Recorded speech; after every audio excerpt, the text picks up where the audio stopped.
Okay કાકા, તમે આ પંચતરીય ફાર્મમાં જે વાવ્યા છે ફળના ઝાડ અને બીજી ખેતી કરો છો, કયા પ્રકારની ખેતી કરો છો અને કેટલો ખર્ચ કર્યો, કેટલી આવક મેળવી? એમાં બધા જ રોપા થઈ અને 25,000 25-30,000 જેવો ખર્ચો કર્યો હતો.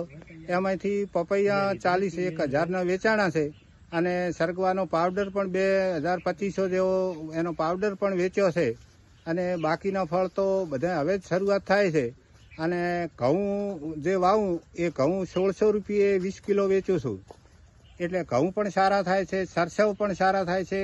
2.5 વીઘામાંથી ખાલી બિયારણની જરૂર પડે, બીજું કોઈ ખર્ચ થતો નથી.